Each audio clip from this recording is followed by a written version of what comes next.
Oh, hey, I'm glad you're here. Let me show you something. Come with me. I got to show you something in the tool room here. I want to make sure that you know what we're going to be doing in here. So I figure this is as good a time as any. Thank you, thank you.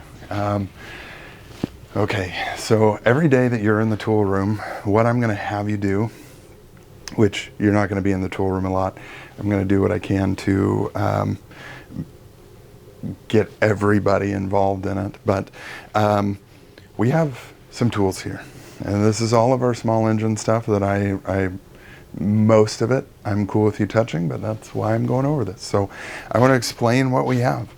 We've been over the tools in our notes. We've got the pliers, needle nose, and slip joint. We have the screwdrivers, Phillips, flat, and then the socket driver, the 1/4-inch socket driver.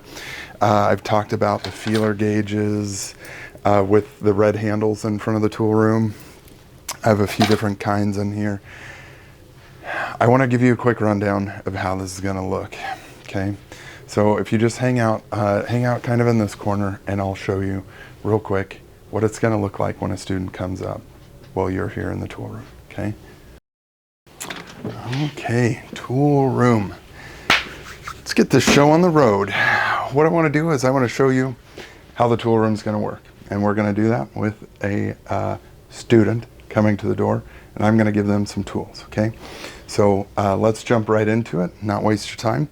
Come on down. First student, what is it that you need? Can I get a toolbox? Okay, so you need a toolbox. Right on. I'm going to grab a toolbox. We have them all right here. There's one here, and there is supposed to be a second. I've got to find that, but we do have another one for that shelf. What I want you to do when you check these out is I want you to pop them open and look through and make sure everything's here. You can see right now that we are missing a 5/16 shallow socket in this toolbox. That's a problem. That's a problem. It's not a huge problem because we don't use standard for any of these engines. We're all metric, so we need to make sure that these blue sockets, blue painted, this blue painted area of the toolbox is all here. Deep and shallow metric sockets. Make sure the universal is there, make sure the 6 and 3-inch extensions are there, and then make sure that the ratchet is there, please. If you are missing a metric socket, go ahead and set this aside, okay? So you'll just put this over here, grab the next one, take a look, and this one's all there. So I'm gonna go ahead and hand this one out.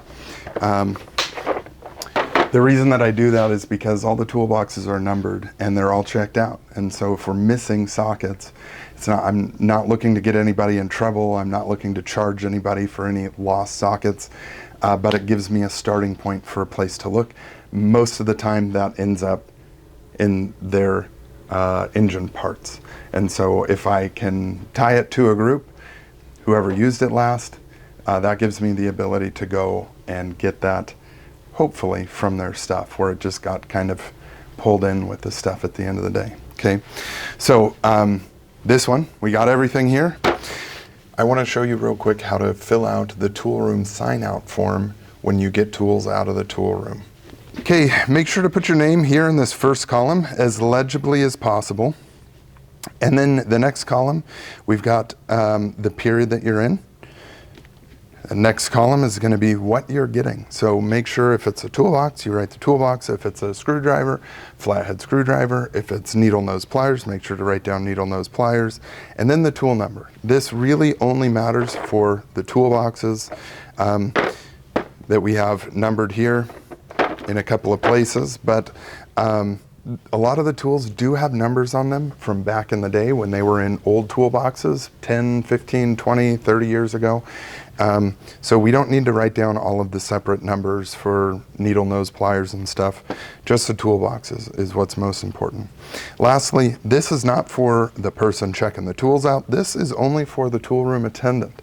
And what I would like you to do is leave this blank, and when this tool, toolbox 10, gets returned, I'm going to initial myself in the tool room to say, yes, this student from this period returned this tool with this toolbox number, and more importantly, I need to pop it open real quick and make sure that everything is still there. If stuff is missing, please just make a quick note on here. However it is, a star, asterisk, write that socket missing, whatever is easiest for you. Whatever will call out what group returned it missing tools that it wasn't missing when you handed it out. Okay, so that's a toolbox. What else do you need? Needle nose pliers. Some needle nose pliers. Okay, we have our pliers here in this. Oh, you and want some slip joint pliers too. Okay. You want some slip joint pliers as well? Gotcha. Okay, make sure to write those down on the list. Again, you don't need to put any numbers that might be on those. You can just write down needle nose and slip joint pliers. I also need a quarter-inch socket driver. You wanted the quarter-inch socket And a driver, Phillips head right? screwdriver. Okay, and the Phillips head screwdriver. Okay, we got our screwdrivers in this bin here. So there are those. Excellent. Make sure to write those down.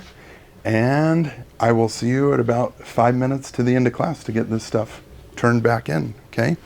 Thanks, Mr. Long. You're the best. Okay, so I've just checked all that stuff out. And now I can do a couple of things. I can hang out. I've got a stool here. And I can sit at the door and wait. Or I can go be the DJ. And that's going to be in this other room. Come with me in here. And so that's going to be on the computer here.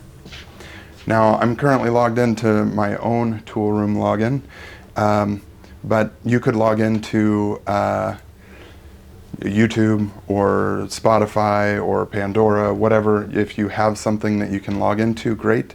If you don't, no worries. YouTube is free. And you get to pick. My one rule is make sure that it's mostly clean. Nowadays, getting anything perfectly clean is very unrealistic, but make sure that it's mostly clean, please. That will play out in the shop just off of the computer. That actually plays to our system right here that pumps that out to the shop. While we're here, if anybody needs any rags, shop rags, you can grab these. I need to refill that with what we got here. Those probably won't be here by the time you're in the tool room, and I will have that restocked and have those off of the shelf out of the way. Over here, we do have some service manuals for the engine. These are great if you don't know the next step, if you're looking for a picture for some help, because maybe you didn't take good pictures. Don't do that. I can't tell you enough. Take good pictures. Take lots of them all the time. But if you didn't, because you're still growing and you don't always listen to advice, we've got these. Okay, so you can go through these. My one thing with these is they are brand new. They're all still currently in plastic. Probably not going to be the case by the time many of you watching this will get to them. I need to keep them in decent shape. So make sure not to be grabbing them. Tool room person, make sure you're not giving them out to people with super dirty hands. They can go over to the sink over by the bathrooms over here, and they can do that, or they can wash their hands and then get one of these. I realize they're gonna get oily, they're gonna get dirty. That's just what happens in the shop here. But I wanna make them last as long as possible. So please help me with that. We do have torque wrenches. These are going to be used when we go back together. I actually need to get some adapters because these are all 3/8 drive, and I only have 1/4-inch drive sockets in these. So I need to get some 3/8 to 1/4-inch adapters so that we don't have to get a bunch of other sockets. We move down a little bit further and we have the strap wrenches. Even further down still, we have our feeler gauges. Now I showed you some of these with a red handle in the tool or in the classroom when we took some notes. We have those as well, but we have some of these. These are piston ring compressors. You're going to need these to put the pistons back into the block as easy as possible. There's these little nubs on here, and you want to make sure that these are pointed towards the block on a steel block or away from the block on an aluminum block. We have aluminum blocks. So when you use the tool, if you can actually put the little square driver in here, so this is the tool to use it, or to tighten the piston ring compressor. If you can put that tool in while it's on the engine, you're doing it wrong, okay? because if the engine is below it and you can put it in, the little nubs are facing the aluminum, but they're supposed to face steel. So that means that you have to get it set up on the piston, get it snug, and then set it down in, because you can't get the tool on that side to tighten it up. Okay, so quick detour there. We have some other tools here. These are to remove piston rings from pistons. I typically don't use these. They were thrown in with the last engine order that we did, and typically we don't take piston rings off, but we do have those tools if we need to. We also have some oil cans here, okay? So we'll use these when we go back together to make sure to lubricate everything as we're putting engine internals together. We don't want metal to metal when we first start it up, so we'll make sure that we kind of coat everything in oil as we put it back together. These leak like crazy, so make sure that they get back in the yellow bins so that they can capture any oil that leaks, okay? I think that's mostly it for tools. We do have up here, and this is probably going to change a little, it's one of the reasons why I overlooked it, but all of the Magneto air gap spacers. I need to get some more of them, first off, but also I'm probably going to do something different other than that box. This is engine hardware. We have some gaskets, and we have more hardware, parts, gaskets, carburetors, a whole bunch of stuff. Don't touch that stuff, please. It's organized, more or less. I know where stuff is. There is a rhyme or reason, and it can't get screwed up, okay? So that covers the task. The last thing I need to cover is going to be tool room etiquette, okay? One person in the tool room at a time. This is not somewhere for multiple people to come in and hang out and goof around. There's way too much stuff going on in here. I have way too much time organizing all this stuff to have students in here goofing around, okay? This is a business place and nothing else, not a play hangout area. You're not gonna touch anything on these shelves here. Nothing on any of those shelves. You're not going to touch anything in the cabinet, or above the cabinet, or on these shelves.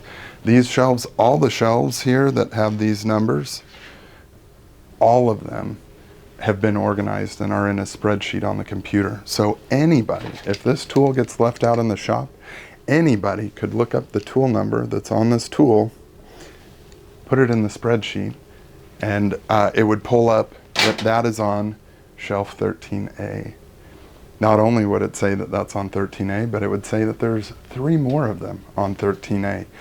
And what that means is if you grab this because you're curious and you end up putting this on a different shelf, it's lost. Students won't know what they're looking for when they're coming for a hose crimper. And so I really need you to make sure that if you're looking at stuff, I love it. I love tools. I love it. But they gotta go back where you got them. Don't be playing with a whole bunch of them to where you have a whole bunch to put away. If you want to take one at a time off and look at them, I'm not going to tell you no. Just know that if I do tell you no, it's because someone messed up, okay? Don't be that person. So, again, we're not touching really any of this shelf or the bottom half of this shelf down here. We're not touching anything on these shelves over here, nothing over here or here. We're not playing with any of the air tools, and we are definitely not going into this toolbox. This toolbox is super cool. It's all like laser cut out, and there's a place for everything. But this is the sockets that we're using over there are probably $3 a piece, $2 a piece. The sockets in here, depending on what you look at, could be 20 to 30, maybe even a little bit more for some of them, a piece. So this is not something for you to be going through ever. We do use this. We use it quite a bit in my Auto 2 and 3, but not for my Exploring and rarely for my Auto 1, okay? I think that's it. I'm looking around. I'm pretty sure that covers it. This is, I think this is a good start for you. Hopefully it kind of covered everything that you need. The one other thing that I would say is if you need anything, if you're not sure if something is a tool to be giving out, just ask that guy. What a nerd. Yeah, ask that guy. And he'll let you know what to do. Anyway, let's get these engines apart. Let's go. No, really. Let's go. Let's go.